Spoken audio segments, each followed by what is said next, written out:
스팸 메일은 아닌데요, 이 메일함에 좋은 글들을 보내주는 여러 사이트가 있습니다. 처음에는 좀 읽고 참 좋은 글이다 싶었는데, 이 시간이 지나면서 이런 메일들이 이제 계속 쌓여만 가다 보니까 나중에는 그냥 제목만 읽고 삭제해버리는 그런 메일들이 되어버렸습니다. 어제 오후에 제가 말씀을 준비하고 있는데 오후에 메일 한 통이 들어왔어요. 그 제목이 아내가 남긴 쪽지라는 이제 제목의 글이었습니다. 제가 읽으면서 오늘 제가 전하려는 말씀과 연결이 좀 되겠다 싶어서 제가 이 글을 읽어드리는 것으로 설교를 시작하려고 합니다. 아내가 남긴 쪽지. 부부 사이에 작은 다툼은 얼마든지 일어날 수 있는 일입니다. 하지만 어느 부부는 그렇게 사소한 일로 시작된 작은 다툼이 시간이 지나면서 큰 싸움이 되어 버렸습니다. 그래서 두 사람은 당분간 서로 말을 하지 않기로 했고, 꼭 해야 할 말이 있으면 글로 적기로 했습니다. 남편에게 지방 출장 일정이 잡혔습니다. 그래서 내일은 새벽 일찍 일어나야 했습니다. 혹시라도 차를 놓칠까 싶어서 어쩔 수 없이 아내에게 쪽지를 적었습니다. 내일 아침 5시에 깨워줘요. 하지만 다음날 아침 눈을 떠보니 벌써 7시가 지나 있었습니다. 분명히 5시에 깨워달라는 쪽지를 보았을 텐데 부탁을 거절한 아내에게 단단히 화가 났습니다.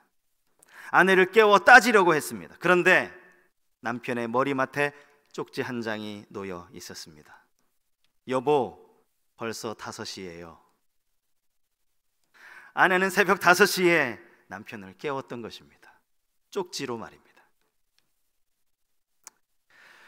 결혼 초창기에 누구라도 겪게 되는 그런 갈등일 것입니다. 부부싸움은 칼로 물베기라고. 시간이 어느 정도 지나고 나면 이런 갈등은 사라지게 되죠. 왜 갈등이 사라집니까? 그 이유는 부부가 서로 사랑하지 못하고 관계가 틀어져 봐야 손해보는 쪽은 이쪽도 저쪽이 아닌 둘 다가 손해본다는 사실을 알기 때문입니다. 차라리 내가 참는 게 더 낫다라는 생각이 들기 때문에 그런 작은 일로 싸우지 않는 것이죠. 우리는 지금 계속해서 형제 사랑에 대해 들려주시는 하나님의 말씀을 상고하고 있습니다. 저는요, 설교를 준비할 때마다 늘 갖게 되는 두 가지 고민이 있습니다. 하나는 본문의 뜻을 정확하게 전달해야 한다라는 고민입니다. 2000년이라는 기간의 이 갭을 어떻게든 극복해서 본문의 저자가 말하려고 했던 본래 메시지를 정확하게 전달하는 거죠. 원저자가 의도한 것은 전혀 그게 아닌데 설교자가 본문을 엉뚱하게 해석한 나머지 완전히 틀리게 설교하면 그건 안 되는 것이기 때문입니다. 그래서 원어의 뜻을 찾아볼 때가 참 많이 있습니다. 제가 설교하면서 원어의 뜻을 설명드리는 이유도 바로 여기에 있습니다. 원어라는 것은요, 성경 저자가 이 말씀을 기록했을 그 당시에 사람들이 보편적으로 사용했던 그러한 단어들이기 때문입니다. 사실 이것은 시간이 좀 걸려서 그렇지 이러한 작업이 그리 힘든 일은 아닙니다. 사실 그것보다 더 고민스러운 것이 있어요. 단순히 본문의 원어적인 의미를 제대로 잘 전달했다고 해서 그것이 온전한 설교라고 할 수 없기 때문입니다. 설교가 머리로 이해하는 차원을 넘어서서 변화의 단계로 나아가야 하기 때문이죠.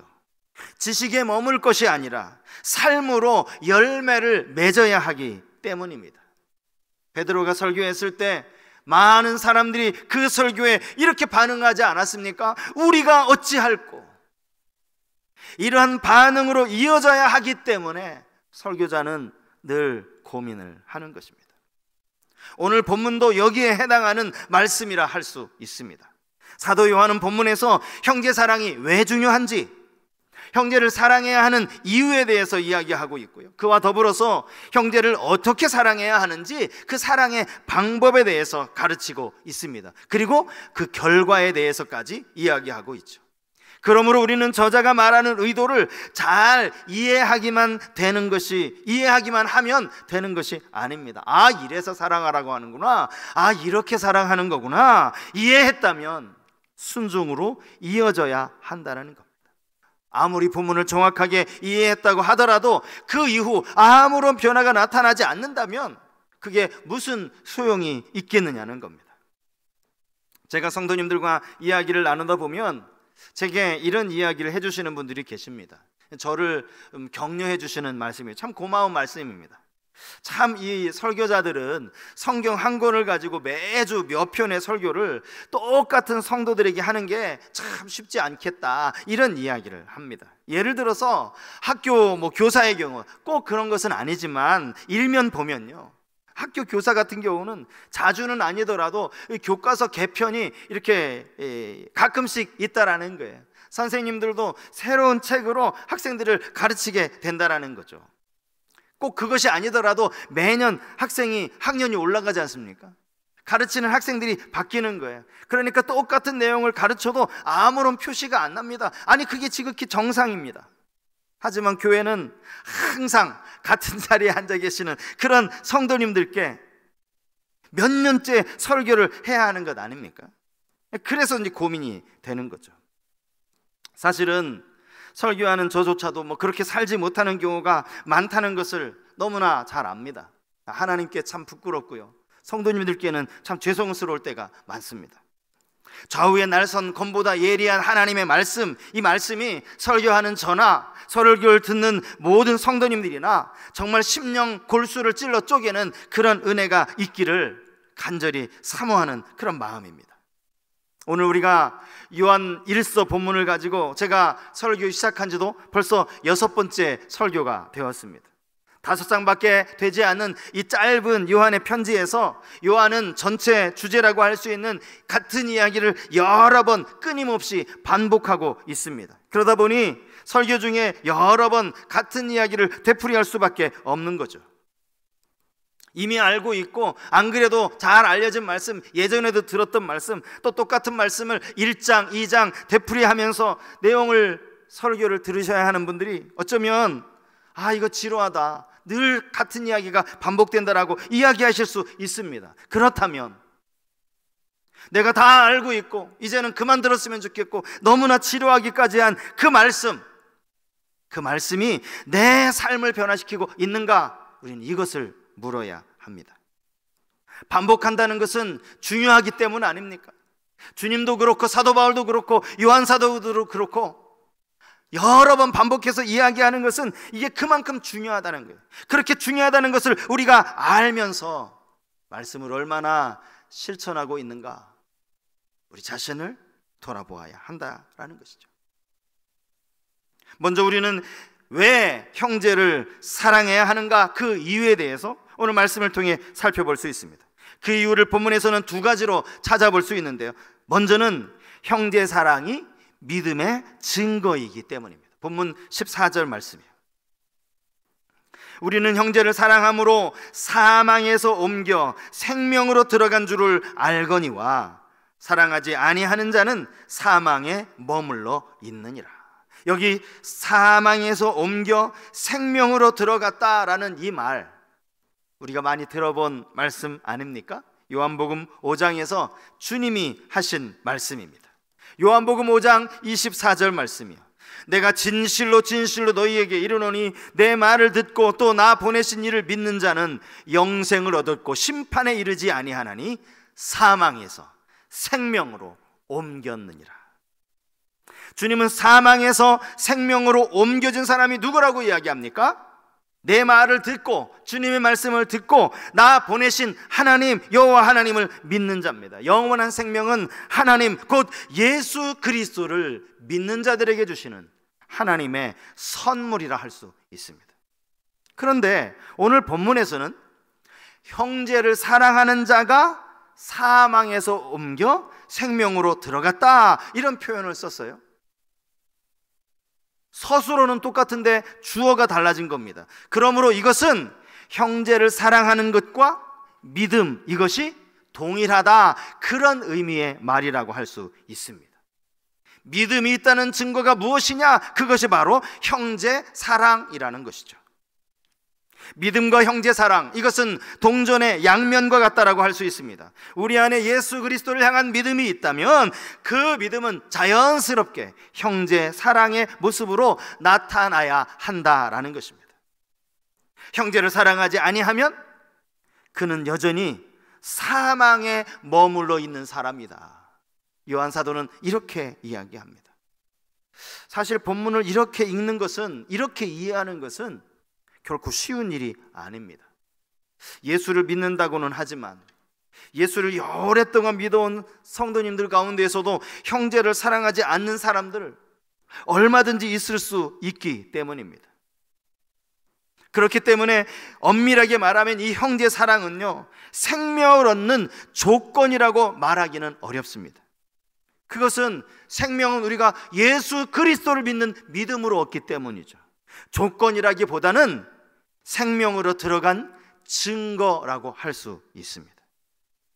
요한일서 본문을 다시 한번 보십시오. 사망에서 옮겨 생명으로 들어간 줄을 알거니와, 우리가 알 수 있다, 확인할 수 있다, 그런 의미이기 때문입니다.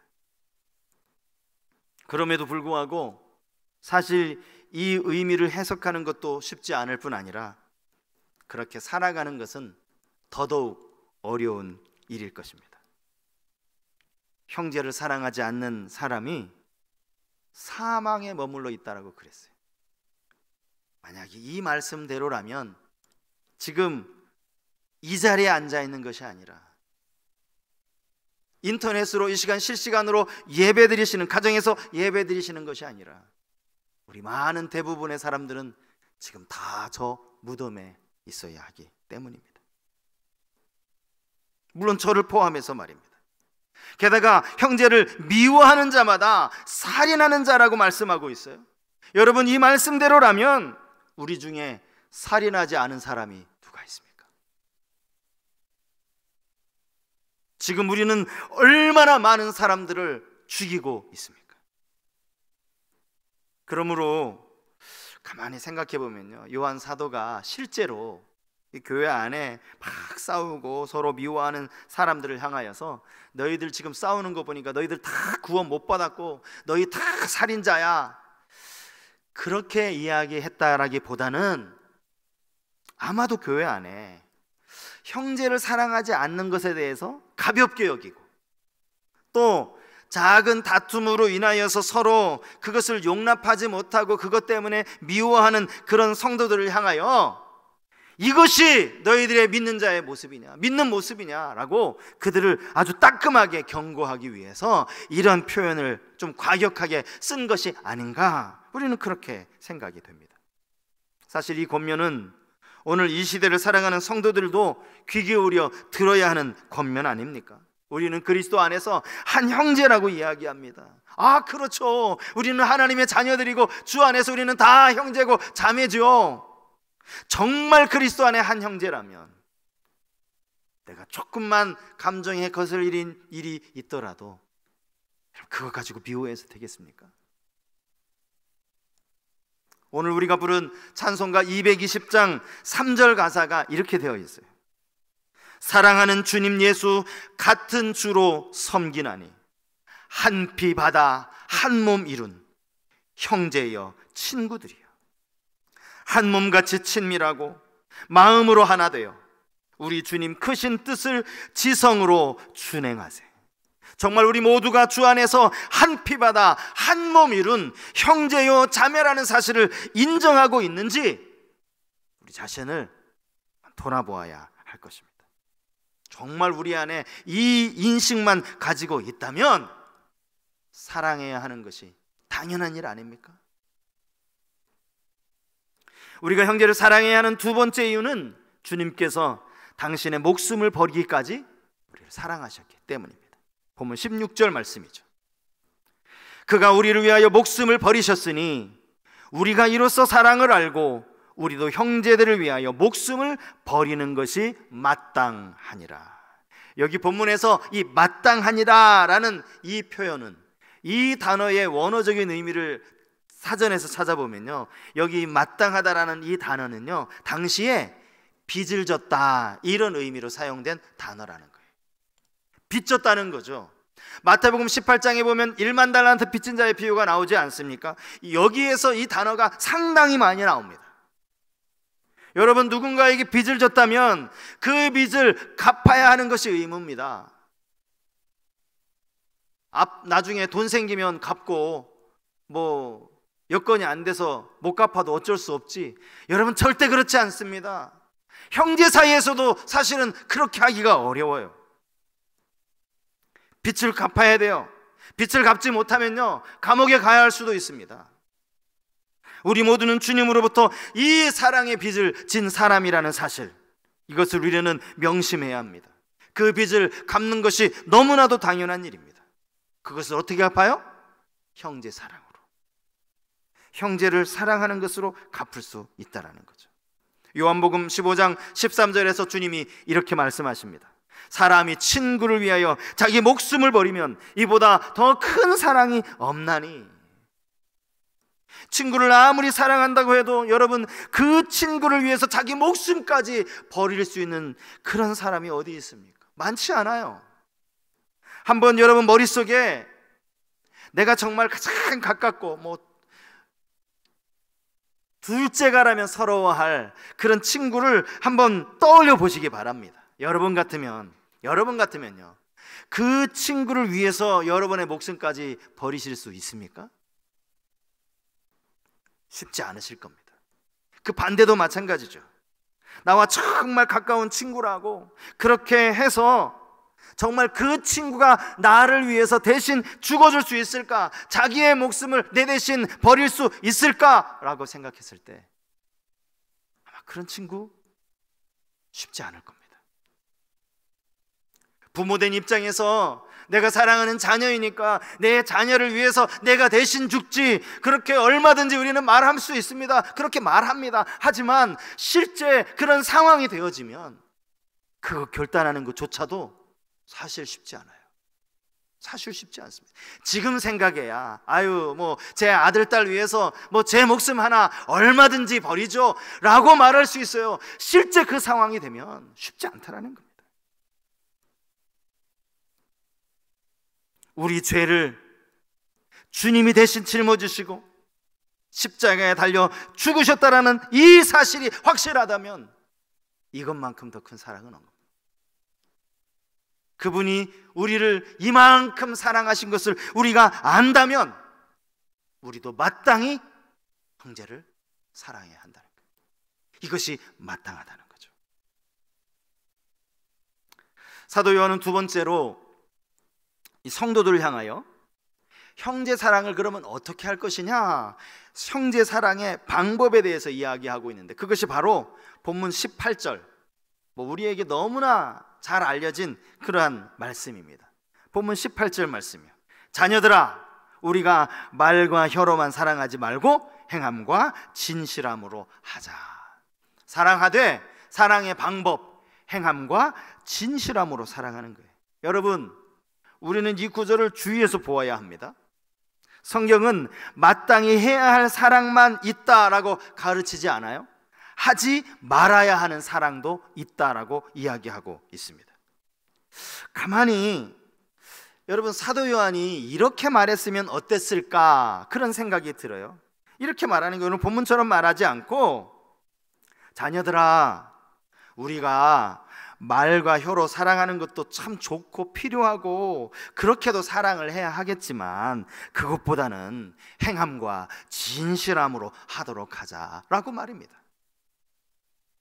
때로는 말과 혀로 사랑하는 것도 필요하다는 생각이 들기 때문이죠. 말과 혀로 사랑하는 것이 그래도 아예 사랑을 아무렇게도 표현하지 않는 것보다는 더 나은 것이 아닌가, 그런 생각이 들기 때문입니다. 그런데 여러분, 오늘 본문에서 사랑하지 말고라고 했을 때 이 말고라는 헬라어 단어는요, 금하다라는 의미를 가지고 있어요. 해서는 안 된다는 거예요. 금지의 명령이라는 거죠. 요한일서 2장 15절에도 이 똑같은 단어가 사용되는데 거기 뭐라고 나와 있는가 하면, 이 세상이나 세상에 있는 것들을 사랑하지 말라. 여기 말라라는 말과 사랑하지 말고 같은 단어예요. 여러분, 요한 1서 2장에서 이 세상이나 세상에 있는 것들을 사랑하지 말라라고 했을 때는 사랑하면 안 된다는 것 아닙니까? 그 사랑을 금하는 것이죠. 똑같은 단어가 말과 혀로 사랑하지 말고라고 했을 때 여기 반복돼서 사용되고 있다라는 거예요. 믿는 자들이 해서는 안 되는, 결코 하지 말아야 하는 그 많은 사랑이 말과 혀로 사랑한 것이라는 거죠. 우리는 이 본문을 보면서 요한이 그래도 말로 하는 것보다는 행함으로 하는 게 더 좋지, 둘을 비교해 봤을 때 말로 사랑하는 것보다는 행함과 진실함으로 사랑하는 게 더 좋은 거야, 그렇게 이야기했을 것이라고 생각하기 쉬워요. 아니에요. 그렇지 않습니다. 요한은 지금 행함과 진실함으로 사랑할 것을 강조하는 그 이전에 우리가 하지 말아야 할 사랑을 이야기하고 있는, 그게 뭐예요? 말과 혀로 사랑하는 것. 이것을 왜 금하고 있습니까?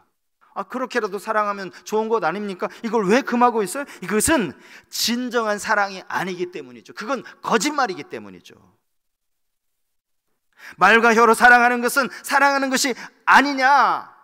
우리가 그렇게 질문을 한다면 성경 저자 요한 사도는 그래, 그건 사랑이 아니다 라고 이야기할 겁니다. 행함과 진실함에 대해 좀 더 구체적인 내용을 보면 17절에 나와요. 누가 이 세상의 재물을 가지고 형제의 궁핍함을 보고도 도와줄 마음을 닫으면 하나님의 사랑이 어찌 그 속에 거하겠느냐. 이 세상의 재물을 가졌다는 말은 그가 부한 사람이었다는 그런 의미가 아닙니다. 그가 형제의 궁핍함을 보았다는 이 말도 그냥 한 번 보고 지나쳤다라는 그런 의미의 말이 아닙니다. 오랫동안 지켜보았다는 그런 의미입니다. 그럼에도 불구하고 그가 도와줄 마음을 닫았다는 거예요. 여기 닫았다는 말의 의미는요, 의도적으로 그 마음을 억눌렀다라는 그런 의미가 있어요.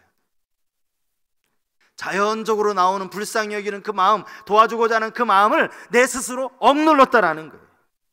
여러분, 그 사람 마음에 하나님의 사랑이 거한다고 할 수 있겠습니까? 야고보 사도 역시 행함이 없는 믿음을 책망하면서 이와 비슷한 이야기를 우리에게 들려주고 있습니다. 야고보서 2장 15절 이하의 말씀이죠.